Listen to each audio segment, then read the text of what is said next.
And welcome into the Hard Count, the people show for every single thing that you know and that you love about college football. Guess what? It happens here every single day. Live on Tuesdays, live on Thursdays, 1 Central, 2 Eastern. You know the drill. But here's the deal. It is National Signing Day Eve.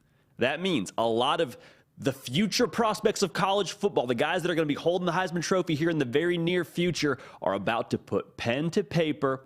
Perhaps even more importantly, a lot of guys that don't know where they're going just yet. A lot of top prospects that are uncommitted. And we're so glad to have you along for the ride to break it all down. We have got a huge show for y'all today. Like I said, signing day eve. Also, the portal is just going nuts. Like, this is the first wave. We're starting to see more of these guys commit, but still no shortage of big-time prospects that are still out there. Travis Hunter just jumped into the portal, and it's looking like he's not necessarily a lock for Colorado. I wouldn't go as far to say they're not still the lead dog, but might be another dog that's ready to go hunting for Travis Hunter as well. We'll talk about that. Like I said, signing day, going to unpack all of it with the absolute GOAT of national recruiting analyst for On 3, Josh Newberg, going to join the program here in just a little bit. Going back to the portal, talk about some moves that have been made. Devin Leary committed, I guess, an hour, maybe 2 hours ago to Kentucky. That's a huge get for the Wildcats. Another big-time gunslinger going to the SEC. Talk about the implications of that.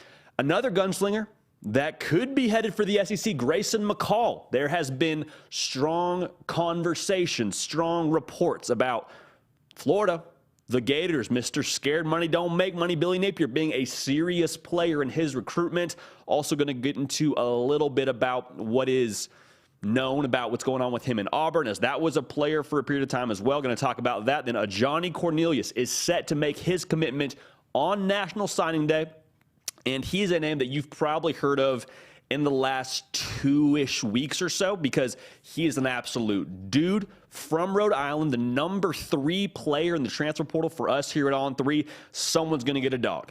Oregon wants him. Tennessee wants him. Nebraska wants him. Ohio State wants him. He's taking visits to all of those places, but going to pick one lucky program tomorrow on National Signing Day.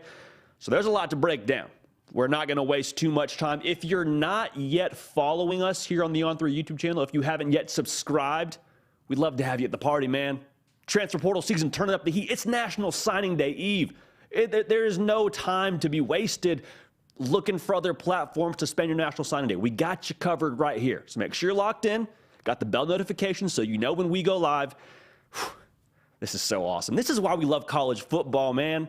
Other sports have off seasons. We don't have an off season here. It's a 12-month-a-year sport. We cover it accordingly. We're so juiced you're with us. I want to talk about Travis Hunter in just a few seconds. I got to get this off my chest, because Bryce Young and Will Anderson dropped some knowledge on the entire college football community, talking about we're going to play in the bowl game. Hey, I understand that we have a lot of money to be made in the NFL here very, very soon, but we want to play one more game with our brothers. And I want to be careful how I broach this, because I understand for a lot of these guys that do end up foregoing their bowl game, they have millions of dollars on the table. And what happens in that bowl game could potentially jeopardize that. But I just want to lay it out like this. For Bryce Young and Will Anderson, those are two guys that have everything to lose playing in this bowl game. And it's the verbiage, a meaningless bowl game, right? Quote unquote, meaningless bowl game. They're not playing for the college football playoff. They're not playing for a national title. A lot to lose. And on paper, very little to gain from the outside looking in. But I just want to make sure I say this. For those that don't play in a bowl game, I think in 3 to 4 years, or maybe even further down the road, there's going to be a period of time where you look back and say, man, I would give anything to play one more game in that uniform for the school that I love, that I went to, that recruited me, that gave me a chance to go fulfill my dreams of playing in the NFL and fulfilling my dream of playing Division I football. Like, that's a very special moment to play your last game. And I'll just say this too. We've seen guys play in bowl games for a long time now and be okay and still make millions of dollars in the NFL and still fulfill all of their hopes and dreams. We've seen a lot of guys get hurt in bowl games, maybe a lot's the wrong word, but still go and fulfill their dreams. Jameson Williams, a great example.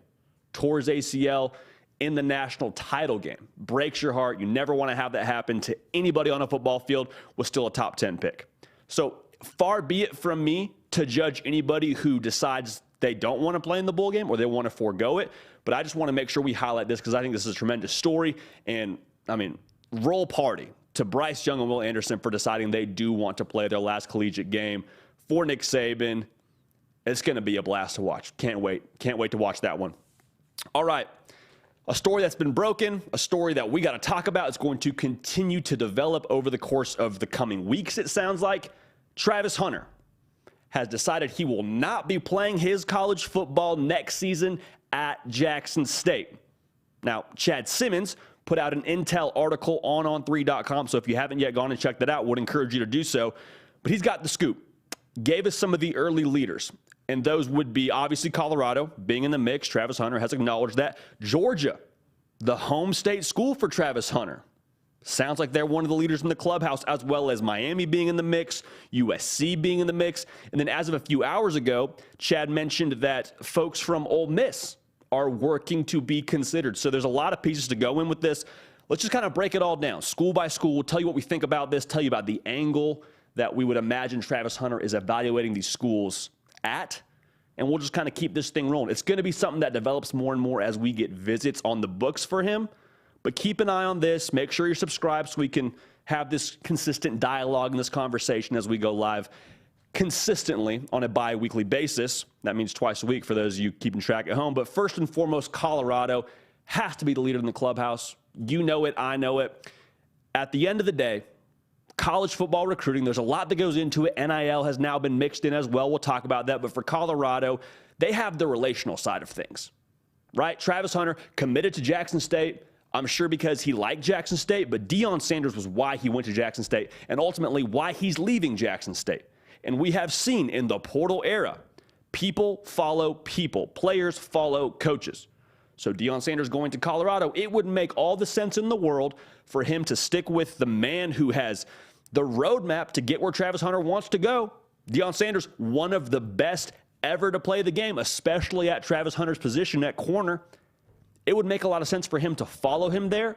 But here's what I think would be the snag if you want to talk yourself into it. The risk for Colorado is the opportunity cost of these other programs. And Deion Sanders can make the pitch, hey, if you want to go play in the NFL, follow me. I've been there. I've done that. I promise you, I know how to get there. That's the pitch that only Deion Sanders can make within this group. Now, however, Georgia, USC, these other programs that have had coaches be at the Power 5 level for an extended period of time, they can say, you know what?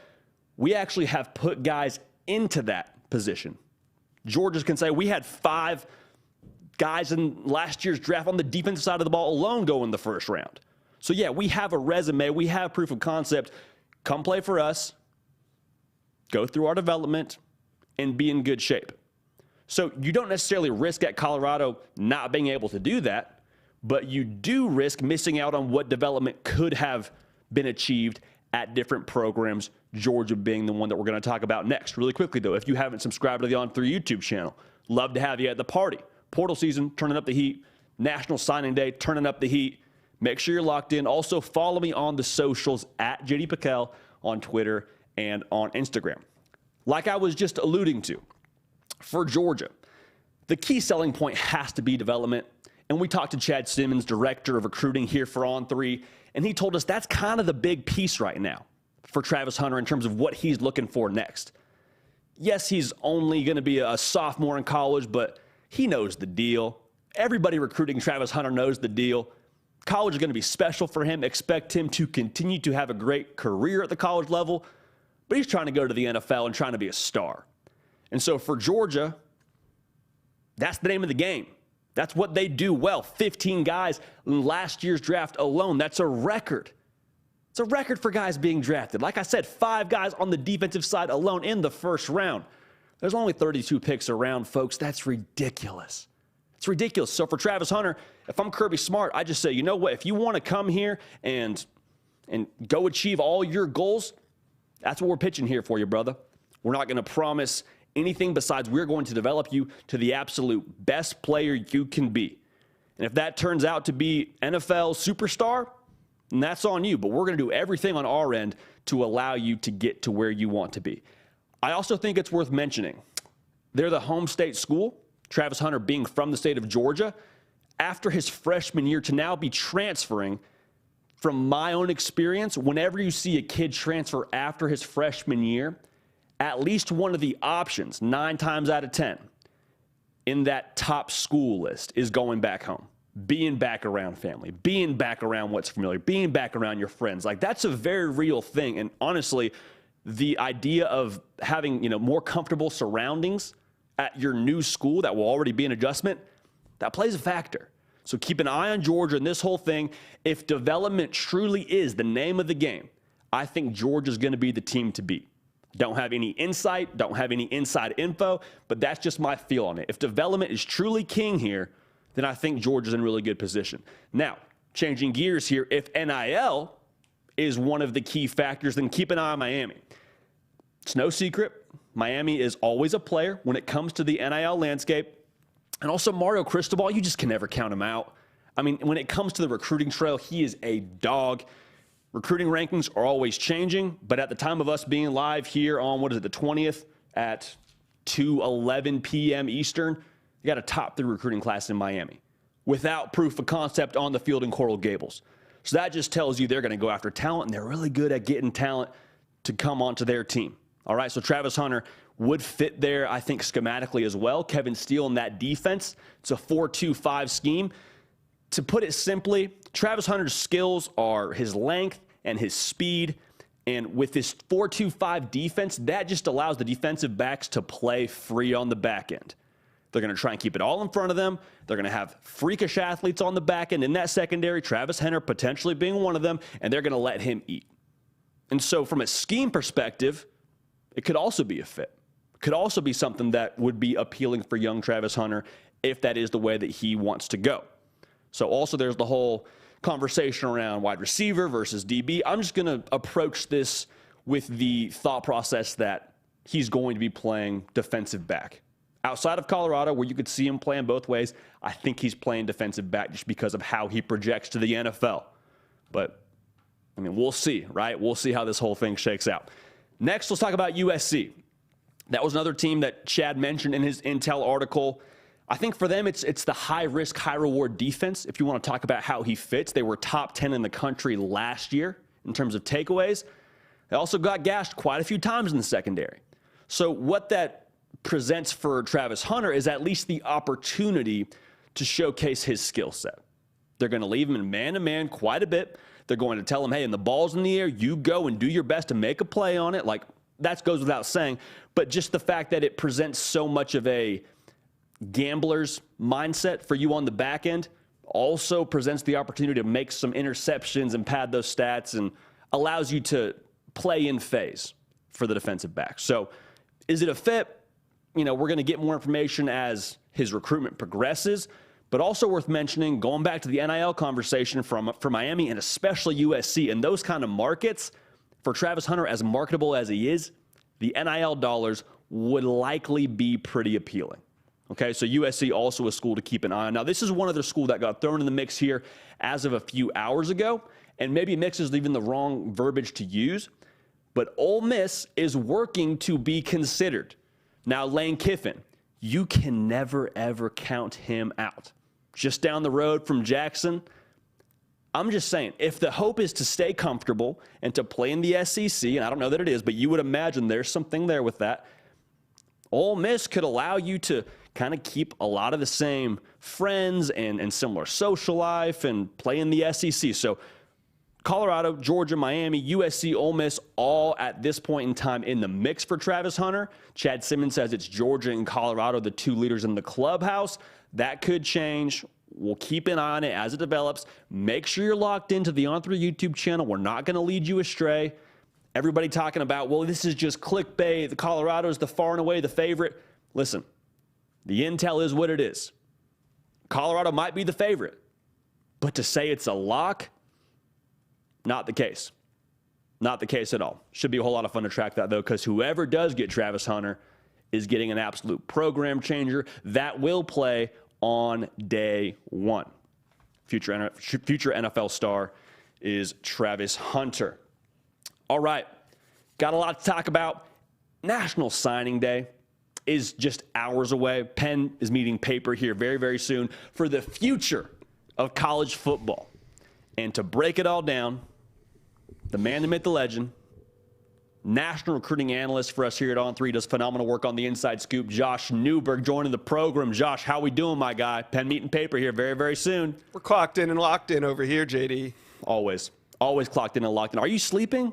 Is it just caffeine keeping you running right now, or what's the process right now leading into signing day for you? You know, they say coffee naps are the best sleep you can get. So the key is to get real tired, slam a cup of coffee, fall asleep before the caffeine kicks in, and then you just wake up 20 minutes later ready to go. Boom. Supercharged. Boom. I love it, man. Revving the engine a little bit. Well, we got to talk about one of the best quarterbacks in the country doing a little flip action, throwing the flip-flops on. Dante Moore saying, you know what, Oregon's great. However, I want to play early. Dante to L.A. becomes a reality. He's going to UCLA to join Chip Kelly and company. How did this happen? Talk to us. Oh, I love the fit. Wasn't expecting it at all. I know the great Chad Simmons had come on the Inside Scoop several times and had put it on our radar that Dante Moore was looking around when he took that official visit to UCLA a week ago. Chad noted that they had made a very strong, quote, strong NIL offer. The opportunity was there. And then I think the icing on the cake, Bo Nix announcing that he intended to return to play one more season at Oregon, I think really opened the door. If Dante was kind of teetering on that decision, the Bo Nix coming back might have just pushed him over the ledge. And it looks like he's going to sign with UCLA tomorrow. Shouldn't have any issues there, right, JD? No issues. Yeah, right. That's always a thing on signing day. You just expect the expected. It'll all go as planned. Of course, we're being facetious here, but Dante Moore deciding he's going to UCLA just adds to the already high-powered offenses that are in the Pac-12 conference, UCLA being one of them already. Now they get the piece of the future for their offense with Chip Kelly. Dante Moore going to UCLA, playing early was a big deal here. Is it a foregone conclusion he'll be the starter day one? You think it'll be a quarterback battle? What's the conversation for him as he heads to Westwood? Look, I think the skill set is there. The ability is there. The size. He has all the measurables. He has the speed. He has all the tools to go in and play right away. Now his transition to the team it's gonna be what matters. You know, does he pick up the playbook? Now Chip Kelly's been through this before many a time with many different quarterbacks, and some that are very familiar and that look like Dante Moore, that play like Dante Moore. So I think Chip Kelly will have him ready to go, and I think he'll have every opportunity to earn that starting job as a freshman. Yeah, that speedy release, one of the things that Charles Power, director of scouting rankings at On3, that he loves about Dante Moore, one of the reasons why he's one of the top quarterbacks in the country. Dante Moore, one of the most recent dominoes in the flip watch season to fall. Who else are you keeping an eye on as we get closer and closer to pen meeting paper? Everybody. No, I'm just kidding. Yeah, for real though. That's kind of a joke, kind of not really though. First on my radar would be five-star offensive tackle Caden Proctor, the Iowa commit who has been solid to Iowa throughout. Started looking around a couple weeks ago. It was Oregon. Then there was whispers about Colorado, but last weekend he showed up in Tuscaloosa, Alabama on an unofficial visit. The Tide had been recruiting him since his decision to commit to Iowa, and evidently they never gave up. Nick Saban gets Caden Proctor on campus. Now he's expected to sign tomorrow at 8:45 a.m. Where he'll sign, you'll have to tune in to the live show that we're doing here on 3 tomorrow to find out. So we'll see Caden Proctor. It looks like he's trending to Alabama. That would be a monster one. Another one we're tracking is five-star safety Peyton Bowen. He's committed to Notre Dame. Notre Dame's only five-star commitment in the class. So they are hanging on for dear life. But Oklahoma and Texas A&M are working their butts off to try to flip him tomorrow. We also have David Hicks. He's the #1 defensive lineman in America. He looked like it was maybe Oregon, maybe Oklahoma, but Texas A&M was able to get him on campus last weekend, and it seems like they may have solidified his commitment, and he's right now expected to sign with the Aggies tomorrow, but that's a big one to watch. I'm also watching Andy Jean, a 4-star wide receiver that is committed to Florida, took an official visit to Florida State last weekend. He's kind of up in the air. We'll see what he does tomorrow. A lot of people have him at 50-50. Then you also have edge rusher Keldrick Falk, a 4-star out of the state of Alabama that is committed to Florida State, but the in-state Auburn Tigers got him on campus on Sunday. Get this. He visited the school he's committed to on Friday, Saturday. Then he leaves campus on Sunday and heads to Auburn to hear from Hugh Freeze one last time before the dead period begins. So Keldrick Falk got in front of FSU coaches and Auburn coaches over the weekend. He's 50-50 heading into tomorrow. So there's a couple others, but those are some of the big things that we'll be watching that at least is on our radar. Because inevitably tomorrow there will be things that are not on our radar taking place. So fun day ahead. It's going to be something, man. And Keldrick Falk making a little bit of some speed dating heading into National Signing Day. But no, I'm glad you mentioned that. If you're not subscribed, don't have the bell notification hit, you're very much so leaving yourself vulnerable to missing out. So make sure you're subscribed. Great content coming from Josh Newberg on the Inside Scoop, keeping you covered for all things recruiting centric. We got you covered here on the Hard Count. 12 months a year, we're covering college football. This is the place you want to be. So make sure you're locked in with us. Going back to Caden Proctor for a quick second, if you're the Iowa staff, your heart just has to drop when you see that, oh, he paid his own way to get to Tuscaloosa and he was with Nick Saban before signing day. Like, that's just a dagger. Just a dagger. You got to play to the heartstrings. You got to play to the fact that you've been committed to us for so long. Don't you want to stay in state and play closer to family? I mean, there's not much else you can do when Nick Saban's circling the wagons, but I think that's all Iowa. That's their card right now, is to play to the heartstrings and try to make him remember why he committed to Iowa in the first place. But they didn't get that last face-to-face contact with him. Nick Saban did. What does Chad always say, Josh? Bama's going to Bama? Bama's going to Bama. Bama's going to Bama, and Bama is in position to Bama. Yeah, they're currently Bama-ing. They're Bama-ing hard, man, as they always do leading into National Signing Day. Currently the #1 class in the On3 consensus team recruiting rankings. We'll have that locked in for you tomorrow on our National Signing Day show on this program. I want to get your thoughts on this. When it comes to official visits and unofficial visits, do the unofficials tell you a little bit more as it gets closer to signing day? Because for the folks at home, official visits, the schools pay your way to get to campus, and it's essentially a paid visit. Not essentially, it is a paid visit. Unofficial visits, you're paying your way, which conventional wisdom would say there has to be a little bit of investment, and investment emotionally if you're paying your way to go visit a school this late in the process, no? Yes. There is something to that for sure. But I also look at just the pure scheduling, regardless of whether it's an official or an unofficial. You look at where, say, Desmond Ricks went, right? Desmond Ricks went to Alabama, then he took a trip to Florida last weekend, 2 weekends ago, the 9th, and then he was at LSU this weekend. Now, those were all official visits, but Desmond Ricks made it a point that he wanted to end his final weekend in Louisiana, whether that's official or unofficial. Desmond Ricks controlled that. So I'm just using that as an example. But, where these prospects end up last, I pay attention to that.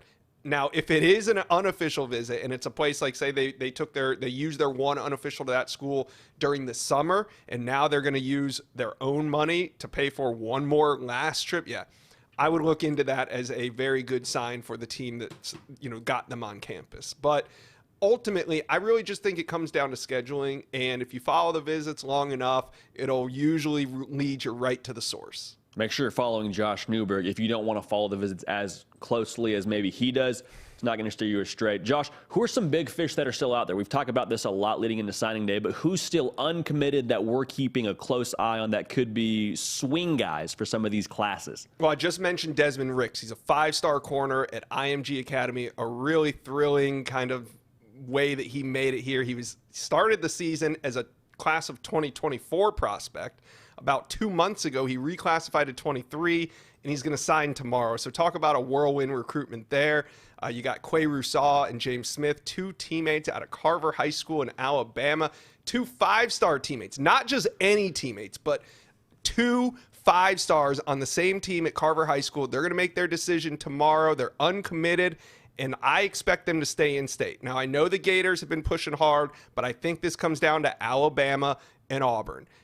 Going to be really exciting, but you know what they say, Bama's going to Bama, right? Bama's going to Bama. Good old-fashioned Iron Bowl. And then we got going down the recruiting trail. 4-star defensive tackle Jordan Hall. He's going to make us wait a day, and he's going to announce his decision on Thursday. It's going to be either Georgia or Florida there. Both teams really need some help on the defensive line, so we'll see what happens there from the 4-star out of Jacksonville. And then, it doesn't all end tomorrow. There are some prospects, some big-time prospects, that are actually going to wait until February to sign. Remember when signing day used to be in February? Yeah. Well, Nicholas Harbor, the #1 athlete in America, he's also a track star. He's going to wait until February to sign. So there's still some firepower left on the board. Also, the #1 tight end in America, Deuce Robinson, out of the state of Arizona, has not made his decision. He's a baseball player. He's going to play in the spring for his high school, so he'll be signing in February as well. So if you don't get all of your excitement tomorrow, there's going to be some more in February as well. The sport never stops. It's a 12-month-a-year sport, whether it's recruiting, whether it's games. The sport never stops. It's why we love it, right? It's why we love it. And this is awesome. I'm glad you said this is why we love this sport so much, because we're talking about it now. We're going to talk about it in February, too. And then guess what? 2024 cycle kicks up, or will continue to kick up as we keep on going here. Josh, why do prospects wait the day till after signing day? Like you said, Desmond Ricks isn't going to sign on the signing day, but he's signing on Thursday. It makes sense for a guy like Deuce Robinson, who's still going to play his spring sport in baseball. But for Desmond Ricks, why is he waiting that extra day in your mind? Well, National Signing Day is actually just the first day that you're allowed to sign. It opens up a window where prospects are allowed to sign. I think it's open for about a week, and then it closes, and then it opens up again in February. Maybe he needs another day to think about it. I don't think that's it. Sure. I think the lights are a little bit brighter when you don't have to share them. So, you move your decision a day back, and it's Desmond Ricks Day. Well, also Jordan Hall, but Desmond Ricks as well. Yeah, I mean, that makes a ton of sense. And in some sense, too, in the day and age of NIL being a big deal when it comes to recruiting. Josh, you talk to a lot of people in the recruiting world. Is NIL, a factor in the majority of these commitments to this point? Maybe a reason why Desmond Ricks is moving his commitment to the next day after signing day? Maybe not. Now that I'm thinking about it, in terms of NIL and brand building, it might not be bad to push your signing one day back. It starts the process of building your brand. Less people, you get the spotlight. Now, as far as NIL goes, I do think that NIL is heavily involved in this year's signing day. We're going to continue to see NIL make a major impact in terms of not only players inking deals, right? But also just the idea of, hey, if I go to this school, the big brands support it. There's players on this team. I'm looking at this roster. There's players on this team that have inked deals. So, okay, if I go to this school, there's proof of concept there that if I perform on the football field, there will be opportunities for me to make money.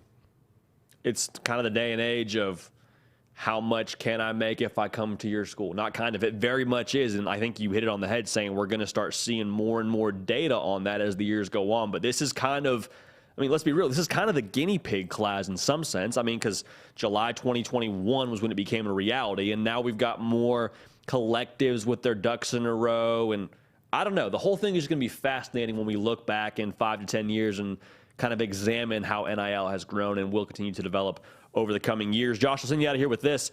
Who has the most at stake tomorrow in signing day? Who are some of the big movers you could see from a team and program perspective?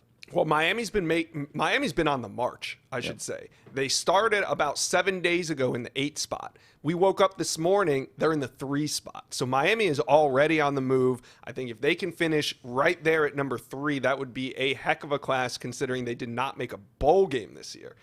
Texas has been outside the top 5. They're right there battling for a spot within the 5. Notre Dame, they're the team that I would watch to drop. And they could drop like a rock if they lose 5-star Peyton Bowen. Like I said, they're only 5-star commitment, and Notre Dame also doesn't have a lot of firepower left on the board to replace that ranking. So if Peyton Bowen were to flip, they're currently, I think, at 5 or 6 right now. They were as high as 3 just 8 days ago. So if they lose Peyton Bowen, I could see Notre Dame falling out of the top 10. Gators are hanging on right now by a thread at number 9, number 8, number 9, right in that range.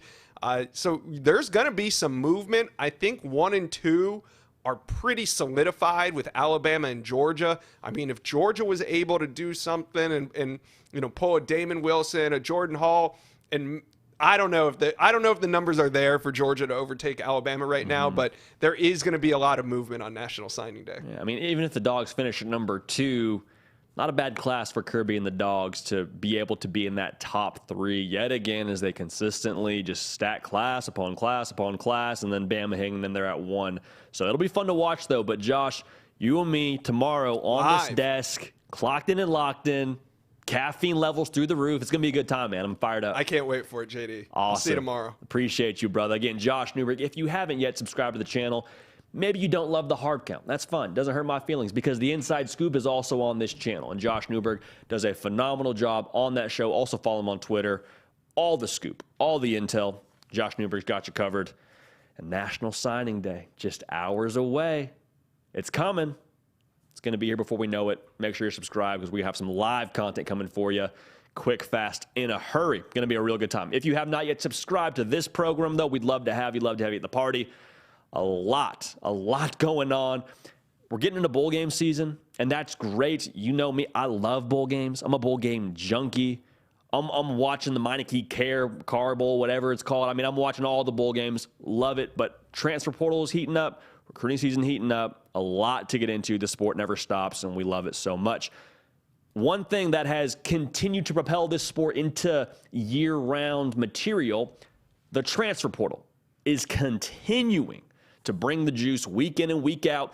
We're starting to see more and more of this first wave of guys find a home. We'll talk about that in here in just a second. Travis Hunter, as we mentioned earlier in our live program, is not locked into Colorado. That is not a foregone conclusion that he will join Deion Sanders. Don't believe me. Travis Hunter said it himself. He's in the portal. He's the #1 player in the portal. We will make sure that we're tracking his recruitment as closely as possible here on the hard count. But also some other players that are, like I said, committed or set to make a commitment. Going to break down some of that intel for you right now. The #3 player in the portal, offensive tackle from Rhode Island, Ajani Cornelius, deciding between Nebraska, Oregon, Tennessee, Ohio State. He took visits to all of them. He's going to make his decision tomorrow. We are working to potentially get some content done with him in the near future. Not promising when, not promising what, but just, if you like Ajani Cornelius, stay tuned. He adds physicality. He's a day 1 player. We're going to break down his recruitment a little bit more later in the program. But for Ajani Cornelius, to be such a proven commodity and to still have 2 years of eligibility left, he's going to help some program, like I said, on day 1 and likely past day 1, meaning he could probably give you more than just 1 season. So to have a steady bookend on the offensive line in the day and age where that's becoming increasingly important because you have defensive ends that are just built in the lab and run 4.3, 4.4, and they're 6'5". You got to have somebody to hold it down on the edge. Ajani Cornelius deciding tomorrow which program he's going to choose, so keep an eye on that.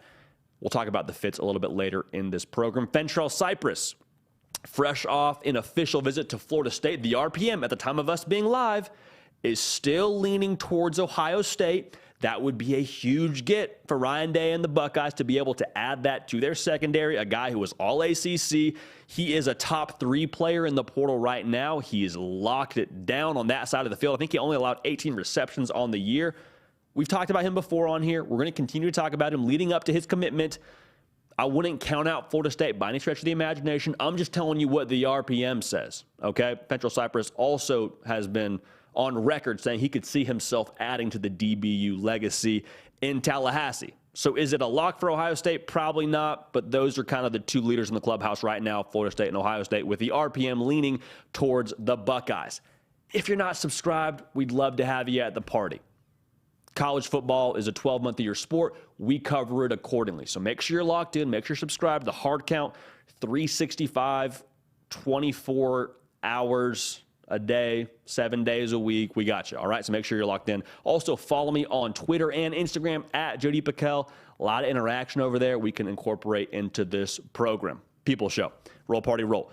The #4 player in the transfer portal, the #1 quarterback, Devin Leary. I was prepared to do a segment on Auburn, Kentucky. How's that going to look between those 2 schools and how they fit for him? He's taken official visits to both. Before we got on air, Devin Leary said, you know what, I'm going to be a Wildcat. And that is a huge get for Kentucky as they continue to try and trend upward. under Coach Stoops and get to Atlanta eventually and achieve that goal, because what they just got in Devin Leary is the most proven commodity in the transfer portal at quarterback. So at the most important position, just added the most proven piece. A guy who had huge NFL buzz coming into this season. You thought maybe this would be the last time you saw him at NC State. You were right, but not because he's going to the NFL draft, because he's going to go play one more year. To me, I think this is 1,000% a NFL draft stock move for him. It is not confirmed, but it has been reported by ESPN that Liam Cohen of the Los Angeles Rams will go back to Kentucky to be the offensive coordinator. Again, at the time of us being live, that is not yet a final decision or a final confirmed fact, but where there's smoke, there's fire. And the reason why I say it's a stock move for Devin Leary, if you want to prove something to the scouts, if you want to show them, hey, I belong on one of your 32 NFL teams, how about you go do it in an NFL offense? How about you go do it at the college level in an NFL system with NFL verbiage, NFL concepts? Like, that would do a lot, I would imagine, for your draft stock. Devin Leary, there's no question about what he can do physically. Didn't get to show it as much this year due to his injury, but he's a guy that I would 1,000% believe will be a high NFL draft pick, and I think him deciding to go to Kentucky proves that, hey, all the chips going in the middle. All right, I'm all in on going to the NFL. Kentucky is definitely an NFL move for him in that sense. Auburn also got an official visit. Won't spend too much time on them right now because he's obviously committed to Kentucky, but they were also in the mix, so a huge recruiting win in that regard for Kentucky and company.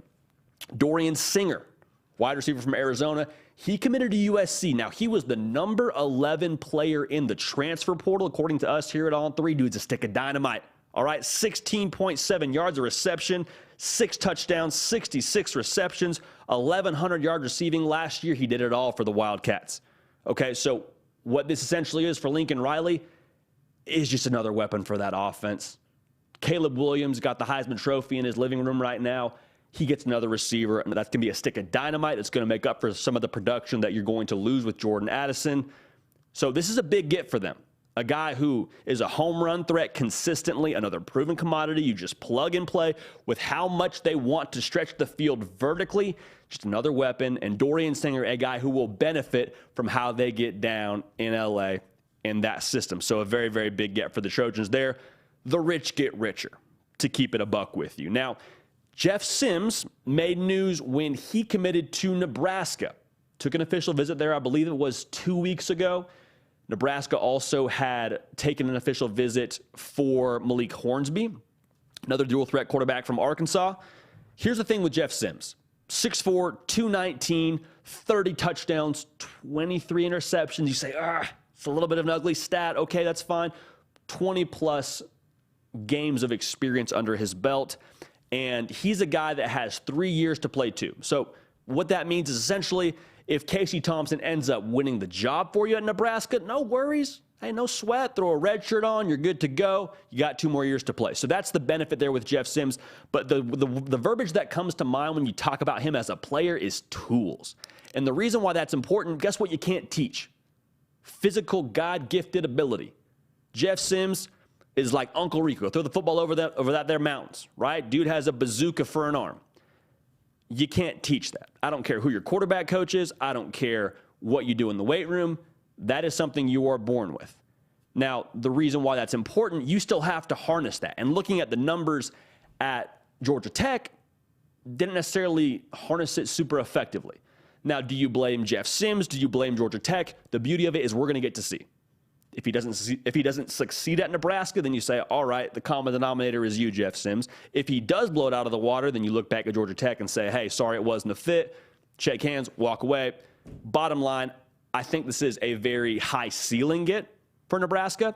And the fact that he has that red shirt, that you can develop him if he doesn't win the job this year, I think that's a big deal. Also worth mentioning, really good athlete with his legs, which they're going to ask him to do in this offense under Marcus Satterfield.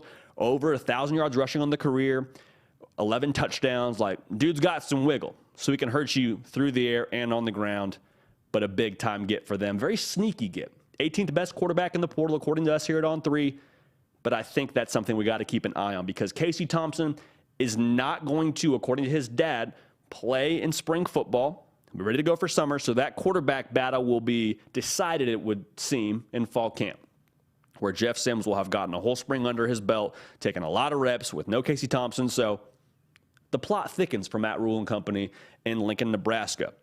Avante Williams, before we got on air, committed to Maryland. Now, he was #1 safety in the 2020 class. He's from Miami, or was at Miami, rather, transferring from Miami. Good for Maryland. Big-time pickup on the back and with Avante Williams. Wanted to make sure we talked about that because it broke like a few seconds before we even got on air here. Now, I want to focus on a program who has been on a tear in the portal, and that is the TCU Horned Frogs. Got a lot of guys that I think are kind of flying under the radar, kind of sneaky good gets.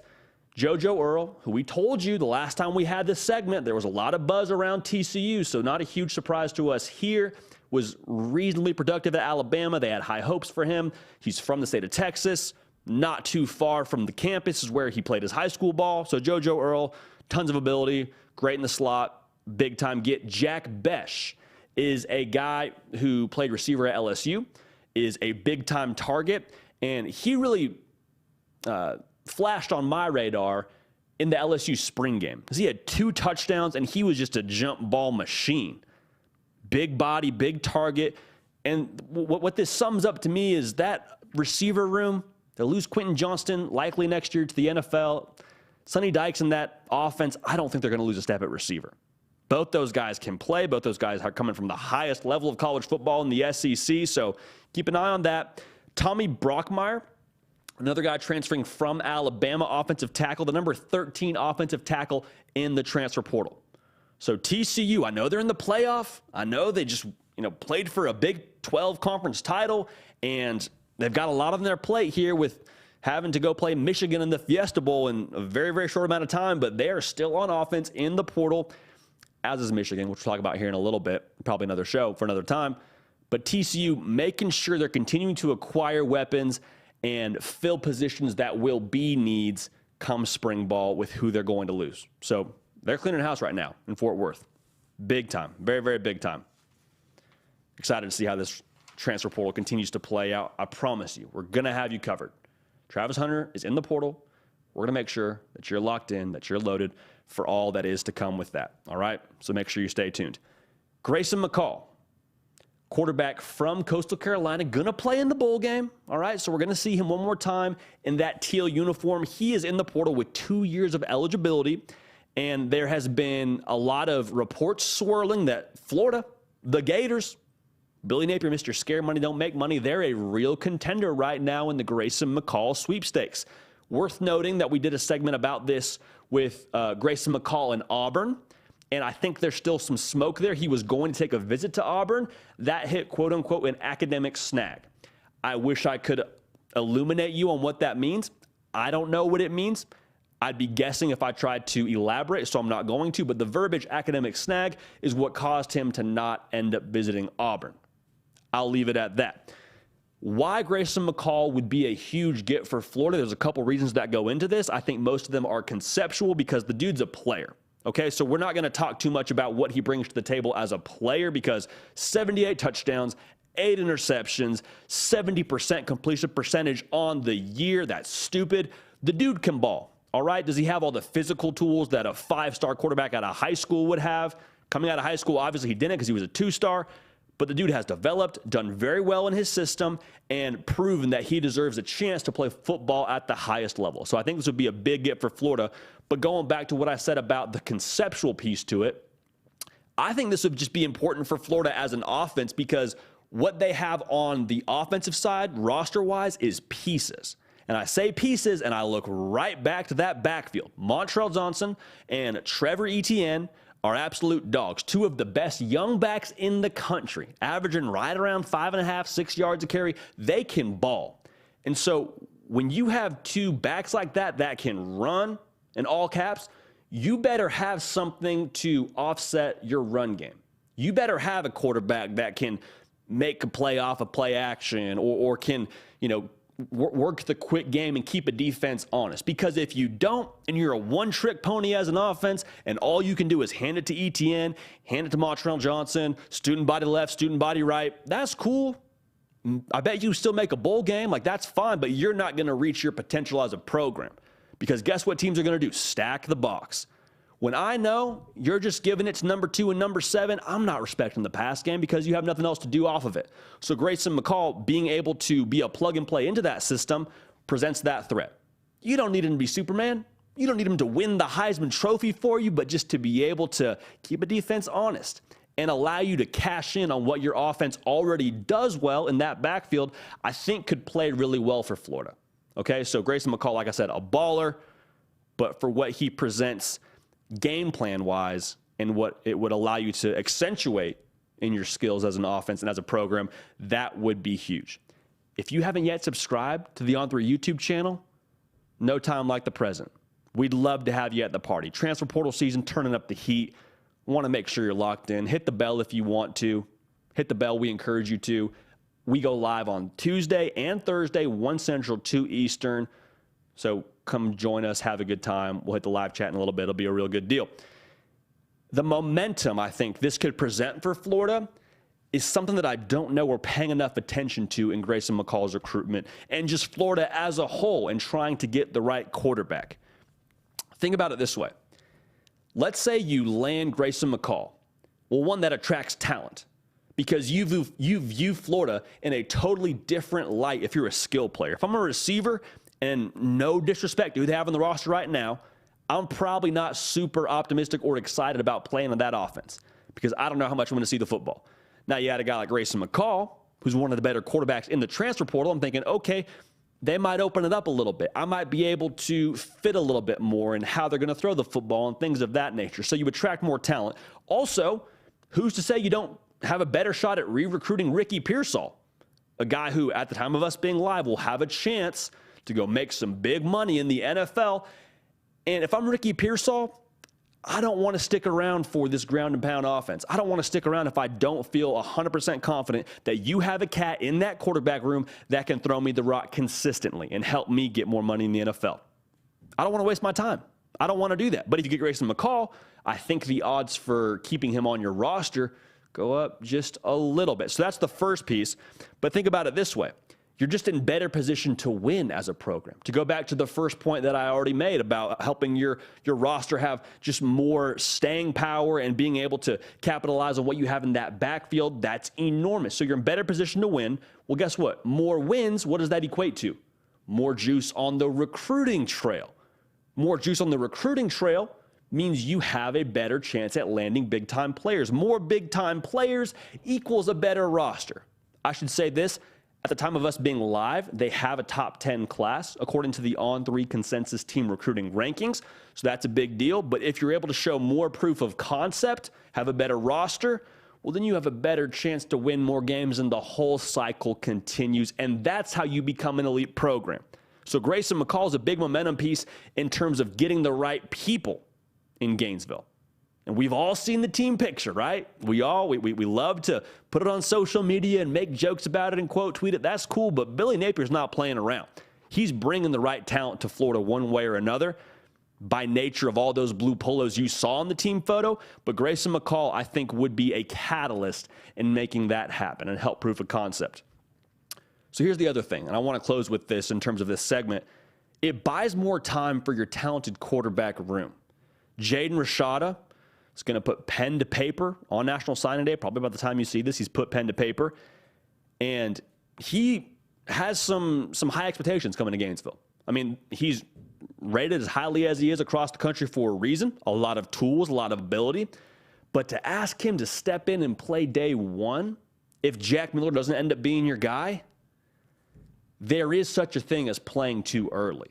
And if he's the best guy on day one, Jaden Rashada is, then so be it. Here's the keys to the car, brother. Go nuts. Cool. Like that's the way that you go if that's what it is. I feel a little bit more optimistic if I allow him to sit behind an experienced quarterback, learn the system, get used to college life, and be able to progress a little bit, both physically and in the playbook, just getting used to things. I think that would bode well for his career. Same thing with DJ Lagway. He's going to be on campus here in no time at all. He's a 2024 quarterback. He's big time. Also the future of the program along with Jaden Rashada. I'm sure they'll have a quarterback battle when the time comes. such a thing as playing too early. So you get Grayson McCall in there for at least 1, maybe 2 years. You allow that gap. You allow that gap to occur where they can develop, sit behind someone experienced, and be their best self when it comes time for them to get the keys to the car. So I'm not saying they don't compete, but I just think you feel a lot better as a program if you're not asking a freshman to play quarterback. Not saying it hasn't worked, but I think you sleep a little bit easier at night if that's the way that things go for you at Florida. So Grayson McCall would be huge in terms of capitalizing on what you already have on the roster. And it also is just a huge momentum for the future of your roster, a huge momentum piece, I should say, for the future of your roster.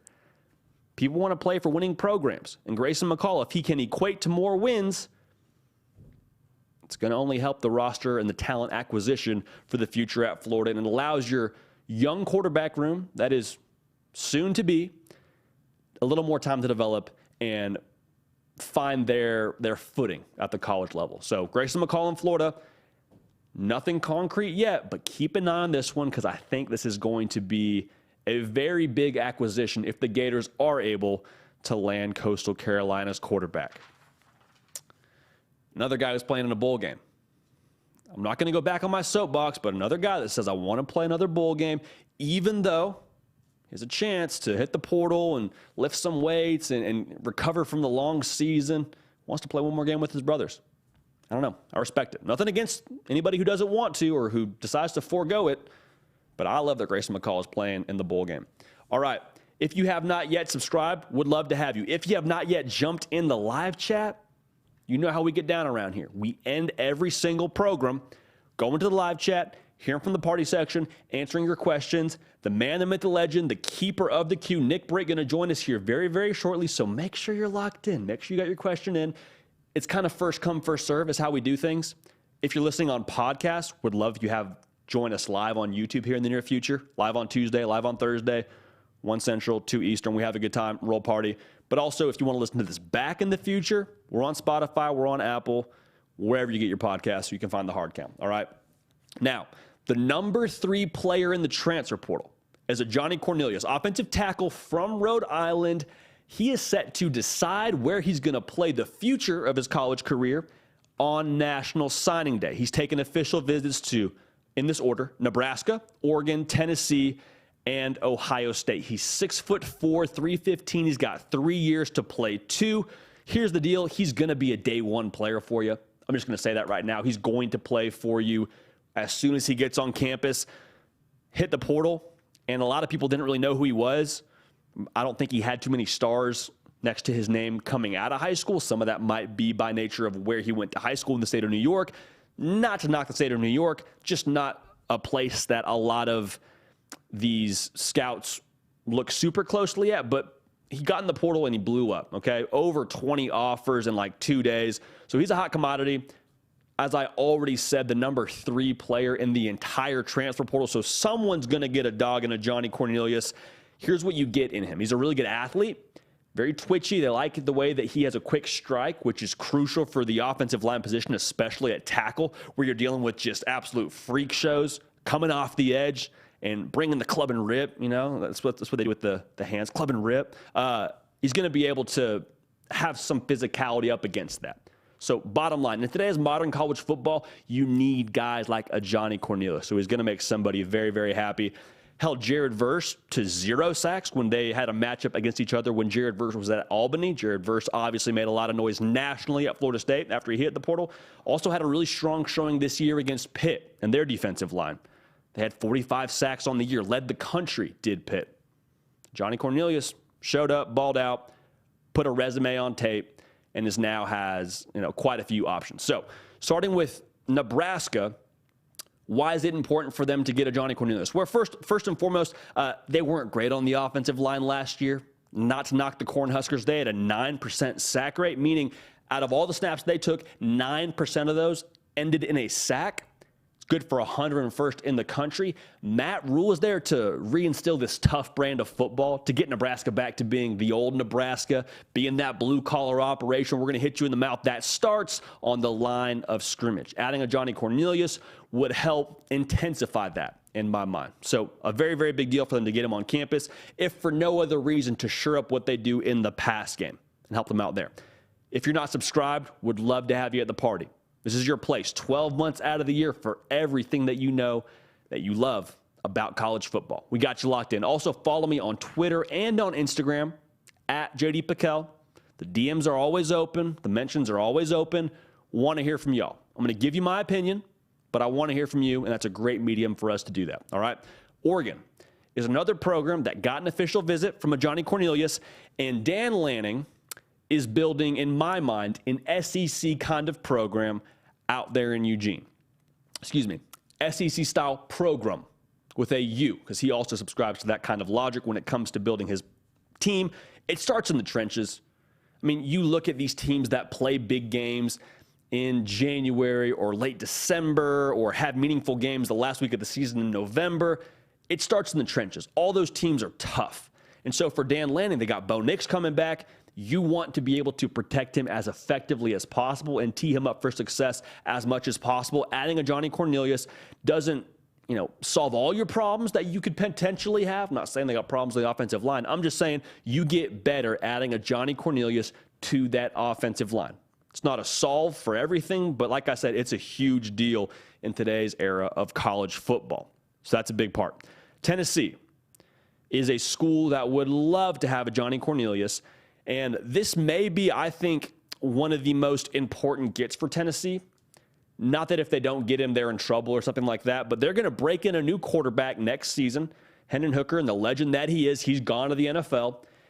And I think for whoever that quarterback is, if Ajani Cornelius is playing tackle, you just sleep a little bit better at night.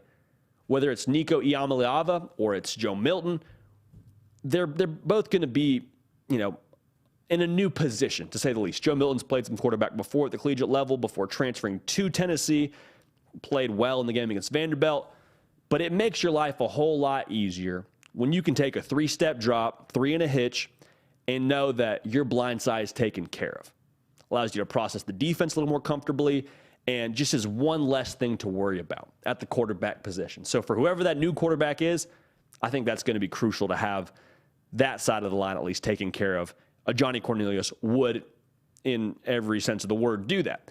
On top of that, Tennessee, for as explosive as they are and as many highlights as they put on tape, throwing the deep ball and hitting the home run pass play, they're a run-first kind of operation.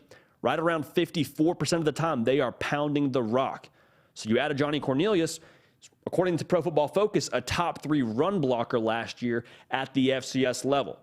So you also add some nasty there and can just continue to do well, what you already did well, and keep your same kind of identity on that offensive line. So Tennessee, goes without saying, would love to get Ajani Cornelius onto their program. Now, Ohio State, they got the last official visit from Ajani Cornelius. How much does that mean? I think we're going to see. They lose both their tackles likely next year to the NFL. They're breaking a new quarterback, like I mentioned, with Tennessee, so that's important for them. It just gives you peace of mind because you lose not one but both tackles. Okay, so having some more security, that's crucial. And here's how I see this too.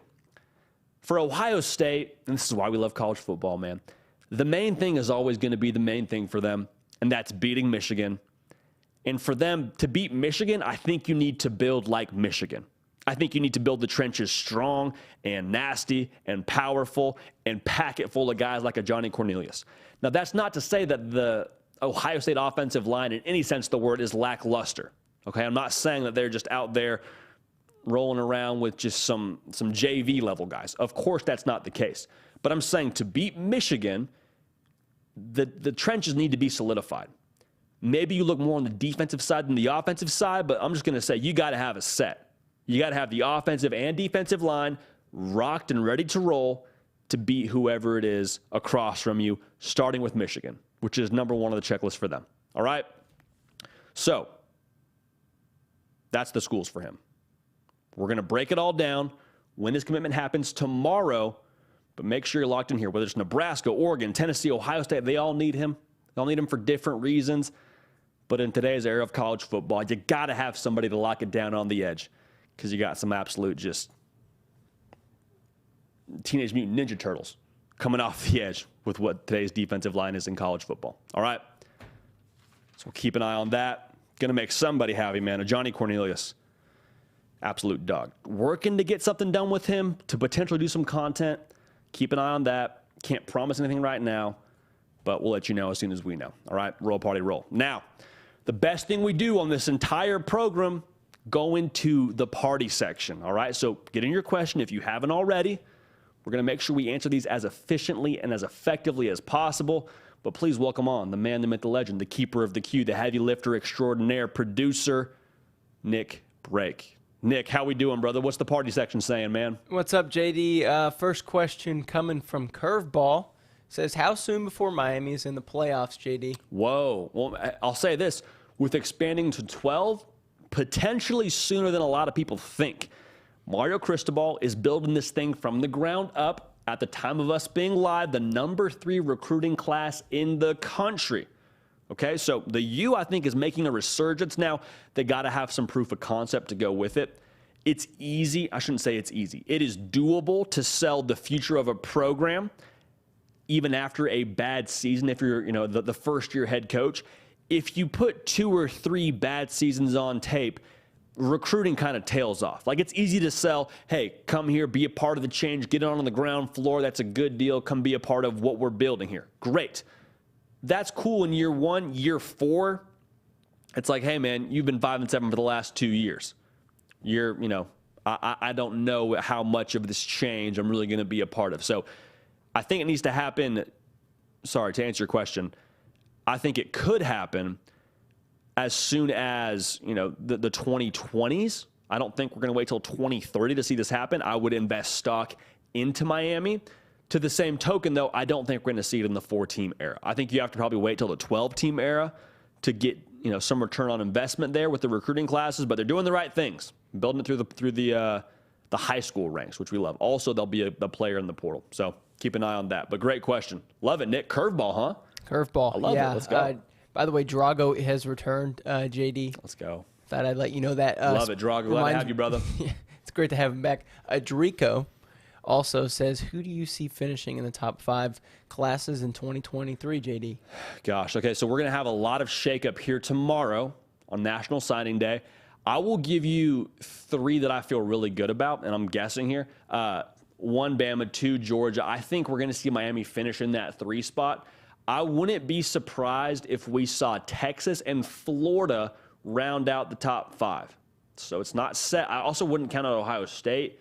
I don't know how Notre Dame's going to fare tomorrow. That's my feel on it. I think Ohio State actually may even push in the top 5. So some of that 6 I would take to finish in the top 5. But Bama and Georgia at 1 and 2 is who I feel the best about. But make sure you're locked in here, got the bell and all that, because we're going to make sure we give you the fact of the matter as pen meets paper and as those classes lock in. So make sure you're locked in with us here, and we will make sure we keep you in the know for that top 5. I love it, though, Nick. Recruiting questions. It's that time of year, brother. It is, and it's also transfer portal season. Brandon McBroom says JD has Michigan won the transfer portal here this year. Brandon, that is a phenomenal question. To this point, at the time that I last checked, Michigan has the number 1 transfer portal class, according to us here at On3. There's still some time. There's still some big names that I think are going to hit the portal in this second wave. But to this point, Brandon, yes, they've built it primarily in the trenches.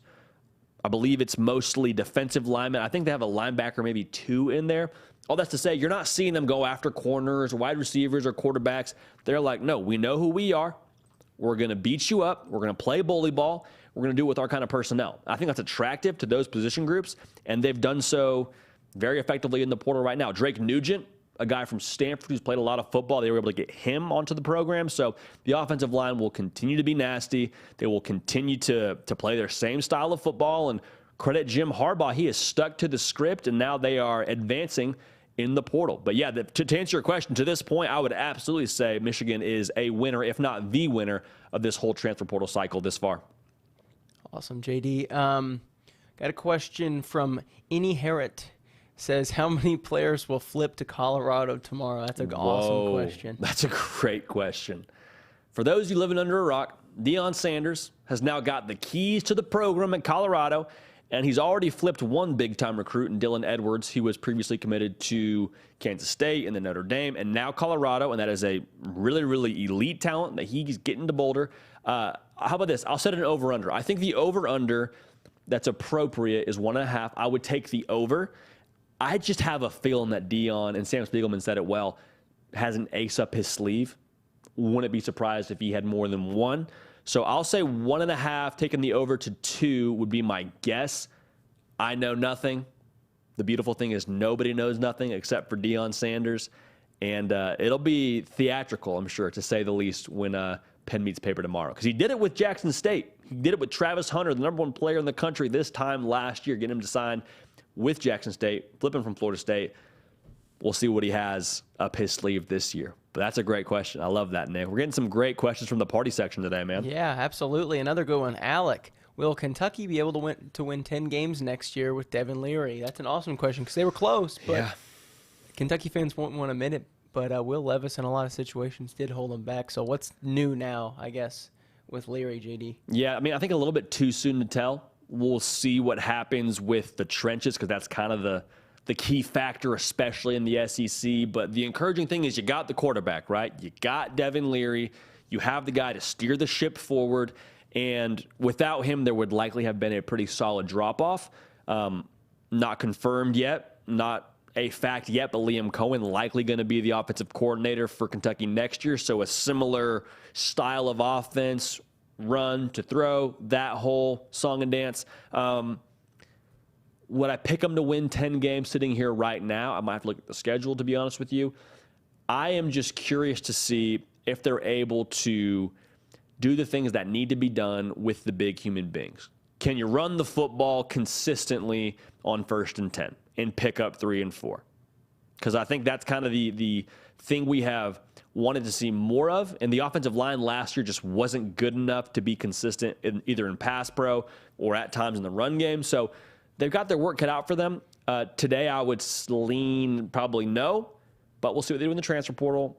I'll take a look at the schedule, and we'll get a better feel here after spring ball. But I wouldn't count it out. I would never count out Coach Stoops, but right now I would say my money is probably on the 9 games. JD, I wasn't totally paying attention to you because I was looking for the next question. No, you're good, brother. I don't know if you mentioned losing Chris Rodriguez.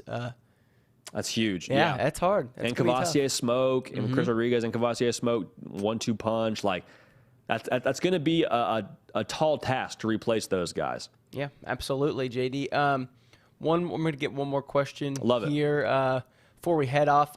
By the way, really quick, shout out to Insane Stinger with a great Napoleon Dynamite quote. I think you mentioned it earlier today, so there you go.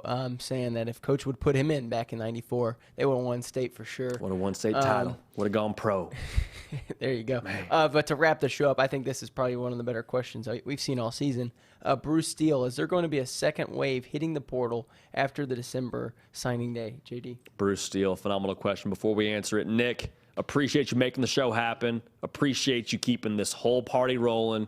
Grateful to have you on our team. And we will see you on, I guess, tomorrow. We'll see you tomorrow for signing day. The people won't see me tomorrow, but I'm going to be hard at work here in this studio tomorrow, JD. I'll see you then. They will feel your presence, but they will not see you physically. Nick Brake, keeper of the queue, heavy lifter extraordinaire. Glad to have him running the show. The question was, will we see a second wave of transfer portal entries? And the answer is emphatically yes for 2 reasons. One, you're going to see it in the second window. After spring ball, guys aren't happy with how they're being utilized. They understand, hey, I'm not going to win the position battle that I wanted to win at X, Y, and Z position, whatever it is. So you'll see those guys hit the portal. That'll happen. I think you're going to see some of these guys after the national title game. I think we'll see some of this top talent hit the portal. I don't know if it'll be from these teams that play in the playoff. It'll be some of those guys for sure. Don't know the names yet. Don't know who it'll be. Don't have any insight. But I promise you there will be a second wave, and I think you can expect that after the national title in the mad sprint in the last week and a half as the transfer portal season kind of wraps up. So to answer your question, Bruce Steele, yes, a second wave is without a doubt coming. We'll make sure we have you covered right here on the On3 YouTube channel, on the People Show, The Hard Count. I'm J.D. PicKell. We're so fired up to have you here, man. This is a community. I say party. Yes, because it's what we've always said here, but the reason that I started saying that is because college football is a celebration. It's something that gives me joy. It's something that gives you joy. We speak the same language, man. We do. It's why we get juiced up on Saturday mornings in the fall and turn on College Game Day or Big Noon Kickoff, because we can't get enough of it. It's who we are. It's what we're a part of, and it's something that bonds us all together in this community. So I'm so glad to have you here. We appreciate you. We love you. We're on podcasts, so make sure you check that out if you haven't already. Leave us a review. Get us a question. We'll have a good time there. I'm very accessible on the socials, Instagram and Twitter at J.D. PicKell. We have a good time there. But again, thank you for making this possible. Thank you for joining us all season long. There's a lot left on the table. National Signing Day tomorrow. So tune back in then. But until then, we're going to keep the party rolling, and we will see y'all next time.